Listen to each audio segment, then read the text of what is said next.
Ah bah putain là faut vraiment être ouvert d'esprit, hein. Mais vraiment, hein. Faut repousser toutes vos limites cinématographiques.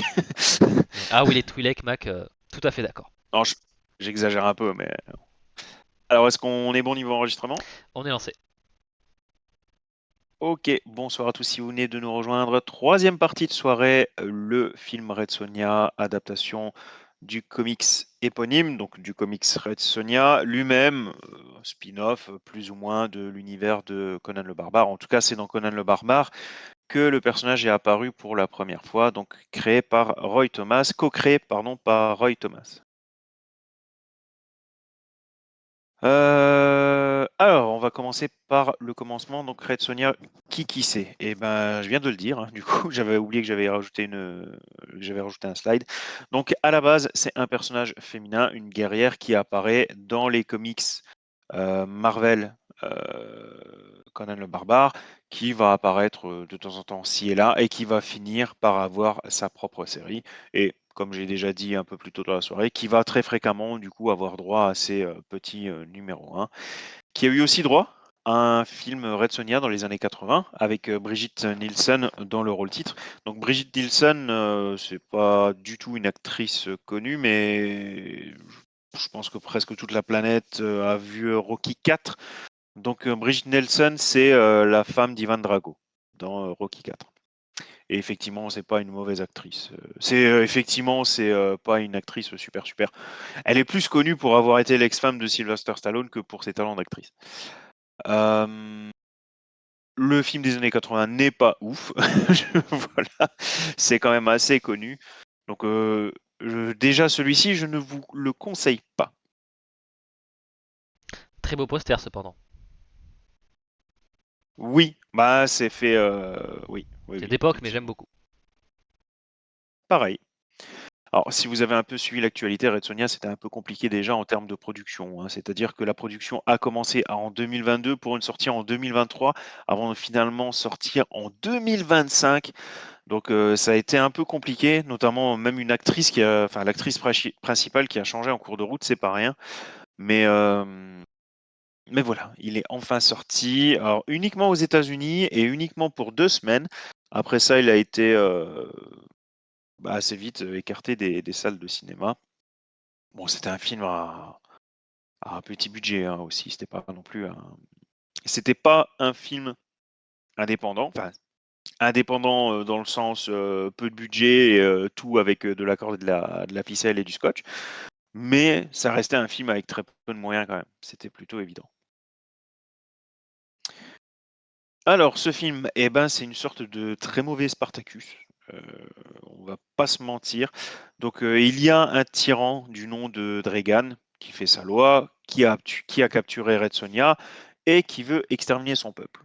Donc, elle finit par s'échapper avec les autres esclaves, slash gladiateurs, d'où le parallèle avec Spartacus. Et il tente donc de renverser Dregan. Spartacus, si vous ne connaissez pas, bien sûr, par contre, je vous le conseille, celui-là est plutôt deux fois qu'une.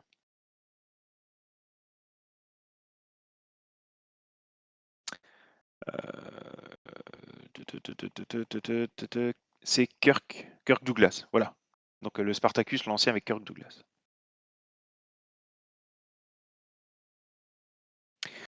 Au niveau du casting, eh ben, je ne connaissais pas grand monde. Donc le film est réalisé par MJ Bassett, que je ne connaissais pas, avec Mathilda Luz en haut à gauche dans le rôle titre, mais que je ne connaissais pas non plus. En fait, dans le casting, la seule que je connaissais, c'était celle au milieu, qui est Rona Mitra. Alors moi, je la connaissais pour deux choses. C'est une actrice qui apparaît, je crois, dans la saison 3 de Nip Tuck, et elle est quand même assez liée à l'intrigue de la saison, donc la fameuse intrigue avec le découpeur. Donc l'actrice est connue pour son rôle dans cette série, et elle est aussi connue pour avoir été l'une des 4 ou 5 femmes à avoir prêté entre guillemets son physique pour avoir créé Tomb Raider. Voilà, c'est exactement ce qu'a dit Matt. Donc voilà, les designers se sont inspirés de son physique à l'époque pour avoir créé le personnage de Tomb Raider. Et au niveau du méchant, il est tenu donc par Robert Sheehan, donc dans le rôle de Dregan. Et c'était pas ouf du tout. Ouais. Lui, par contre, je le connais, l'acteur. Il était dans Umbrella Academy notamment. Il joue un des frères. Exactement. Mais c'était.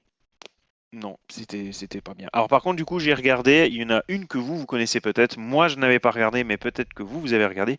Il y avait Wallis Day aussi dans la série télé, en tant qu'antagoniste principal secondaire, enfin, en tant que deuxième antagoniste principal plutôt, dans le film. Donc Wallis Day qui joue le rôle de Batwoman après que la première Batwoman se soit cassée et qui joue aussi dans Krypton. Je sais pas si toi, si t'avais vu ces séries-là, Martin, ou Ben, sur le chat, il si me, vous la reconnaissez. il me semblait que la deuxième Batwoman, elle était noire. Je dis pas des bêtises, non?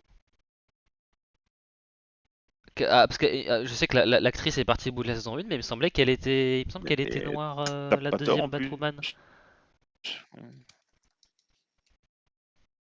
Comment Alors, je me suis débrouillé? alors par contre, Krypton, je l'ai pas vu, enfin, j'ai pas vu Batwoman non plus, mais j'ai vu un tout petit peu de Batwoman parce que je suivais les crossovers à l'époque et tout ça. Mais Krypton, je connais vite Bah fait des pourtant ils trucs, disent mais bien que c'est Kate Kane. peut-être qu'elle l'a interprété dans. Ouais, la première Batwoman, c'était ah, comment elle s'appelait? Celle qui jouait dans John Wick 2. J'ai des gros doutes. J'ai des gros doutes. Alors, attends, Batwoman.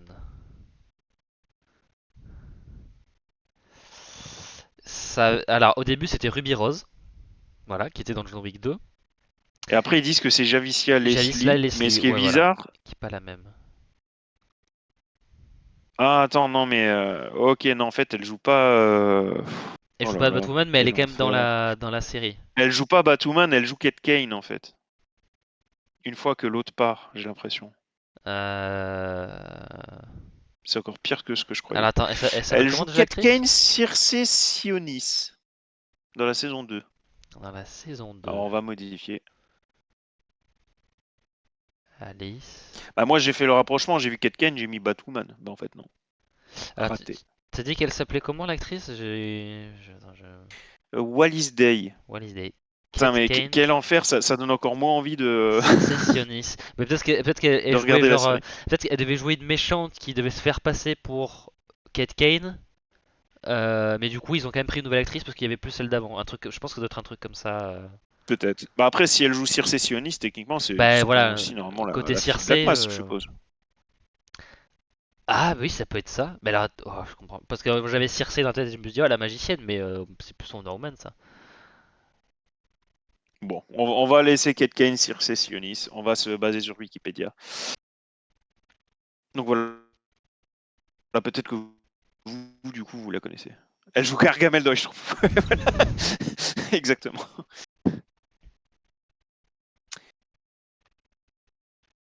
Euh, donc, niveau casting, pour finir, l'actrice principale, ça va. Ça méritait pas un Oscar, franchement pas, mais ça va. Tandis que les autres acteurs, bon, ça dépendait. Clairement, franchement, Robert Sheehan, j'ai pas du tout accroché. Mais pour les autres, bon, ça allait. C'était franchement pas grandiose, mais c'était pas le pire du film, quoi. Alors, pour ce qui est de mon avis, bon, ben c'était pas ouf, hein, mais du genre vraiment pas ouf. Alors, j'ai vu qu'apparemment, il était bien meilleur en plus que celui des années 80, donc autant dire que ça donne pas envie de voir celui des années 80. Donc, bon, déjà, le gros problème de ce film, c'est que, bah, sans surprise, ça manque de budget, hein. Je veux dire, à un moment, on te parle d'armée, bon, bah, l'armée en question, c'est 10 soldats. Le camp d'un mec qui se dit empereur, donc c'est quand même supposé être un bon truc, quoi. Bah, en fait, l'endroit où je travaille, il est plus grand, donc faut pas déconner, en fait, ça fait con, quoi. Ou alors tu changes les termes armée et empereur pour essayer un peu de camoufler le truc, mais là, quand tu dis c'est le grand empereur de machin, et puis après c'est un bac à sable, c'est pas crédible, quoi. Et bah, toujours niveau budget, forcément, les effets spéciaux, c'est pas dingue. Bon, le Cyclope, ça allait encore. À un moment, il y a un Cyclope, mais alors le public dans les gradins, oh, franchement, mais ça faisait mal aux yeux, hein. Et pourtant, je vous rappelle que je suis quand même très old school au niveau des films et que j'adore les anciens effets spéciaux. Donc du coup, je suis quand même vachement tolérant en termes d'effets spéciaux. Mais là, c'était mauvais. Franchement, en fait, tu voyais assez fréquemment donc des gens dans le donc de loin, c'était assez flou dans l'arène. Et tu vois les gens dans l'arène, ça saute en fait. C'est-à-dire que tu vois que c'est fait par effets spéciaux parce qu'à un moment, ça fait comme ça et tu comprends pas pourquoi, c'est trop bizarre. Et alors à l'inverse, de temps en temps, c'était zoomé pour que tu vois certains visages. Limite, c'est encore pire, quoi. Les acteurs, tu les vois faire.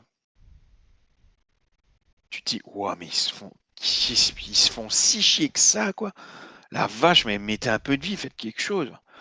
Donc là, c'est vrai que c'était assez risible, quoi, faut être honnête. L'histoire, elle est assez vide. Le tyran, il est ridicule. Donc son général, là, qui est en bas, n'a pas vraiment d'intérêt. Et le pire, c'est que il y a des solutions, hein, mine de rien. Je veux dire, tu ne racontes pas grand-chose et pourtant ton film il fait 1h50. C'est énorme, c'est gigantesque, franchement c'est long quoi. Mais dans ces cas-là, vire des scènes qui servent à rien. En plus, il y a de quoi faire, hein. Tu peux enlever des scènes qui servent à rien. Et du coup, bah, mets plus d'argent dans les scènes qui restent. Bah, c'est plutôt évident. 1h50 d'un film moyen, franchement, c'était long. C'était vraiment long. Euh, D'autres points qui sont pas forcément là liés au budget, mais où on se dit c'est un peu dommage. C'est un film Red Sonja, donc il y a quand même pas mal de combats à l'épée, et tous les enchaînements à l'épée se font en 2-3 coups. C'est quand même dommage. Surtout que au début, on te présente pas Red Sonja comme étant une as de l'épée non plus.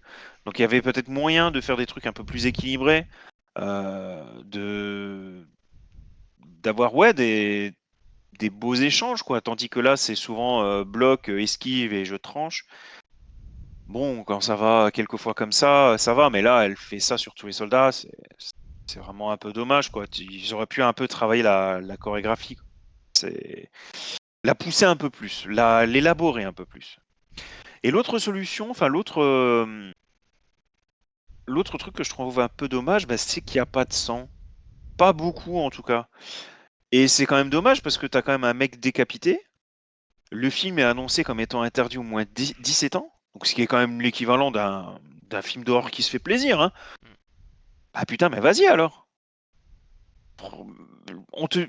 Enfin, tu dis que le film est interdit au moins 10 ans, mais alors lâche-toi. Envoie du sang. Quand tu décapites un mec, monte pas la tête un peu plus tard. Décapite-la, montre-nous. Donc c'est vrai que là, je trouvais que c'était un peu dommage, c'était l'occasion d'aller au-dessus. Et puis, c'est pas non plus pour attirer le public, plus de public au cinéma. Enfin, clairement, je pense pas que ce soit le genre de film qui va attirer les jeunes. C'est plus un univers pour les vieux de la vieille, disons. Et je pense pas que le sang aurait bloqué plus que ça les recettes que le film a fait en salle, quoi. Donc, bref, tout ça pour dire que je ne conseille pas, quoi. Alors oui, je pense que Bishop a raison, je pense qu'ils avaient pas de thunes pour le sang, et je pense qu'ils avaient pas de thunes pour pas mal de gens. Donc bon, je Bah, pense que le film ouais, n'aurait mais pas été par mieux, exemple, mais... les combats à l'épée, enfin, c'est juste un mec, un bon. Ah, il faut du temps, il faut des bonnes personnes, ça demande des thunes aussi. Bah Oui, énormément, c'est tu vrai vois, qu'il faut pas mais... juste un chorégraphe, oui, c'est vrai. Mais après, Ouais, peut-être. après, si les acteurs sont pas bons, si le script est nul, ça pour le coup c'est pas une question d'argent, ça c'est... Voilà. Ouais, Mais bon. je pense que même avec ce but, alors c'est pas mon métier, mais je pense que même avec ce budget-là, il y avait moyen quand même de faire quelque chose. Par exemple, avec le Cyclope, voilà, il était quand même là, ça passait, c'était quand même relativement bien fait. Et j'ai rien trouvé qui m'ait choqué dans cette scène. Par contre, ça s'est vu que niveau budget, c'était ric-rac parce que la scène, elle est vite expédiée, quoi. Tu le vois pas tant que ça, le, le Cyclope. Alors je vais quand même profiter pour apporter une précision. Alors, tout à l'heure nous parlions de l'actrice qui jouait Batwoman. Enfin du coup, Kate Kane Ah, slash Circe Sionis. Du coup, si j'ai bien compris, en début de saison 2, le personnage de Kate Kane, donc qui était avant interprété par Ruby Rose, disparaît. Et c'est quelque chose qui s'appelle la False Face Society, qui en gros cause son avion, enfin le crash de son avion. Elle est secourue par quelqu'un qui ensuite altère son visage pour qu'il ressemble à celui de sa fille qui est décédée, qui ressemble donc à la nouvelle actrice.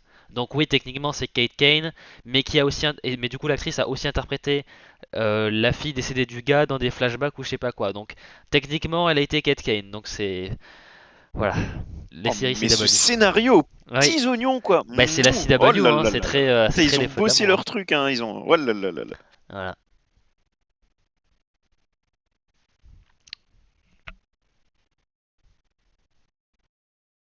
Donc voilà, si vous avez des questions sur le film, n'hésitez pas. Si vous n'en avez pas, c'est pas grave.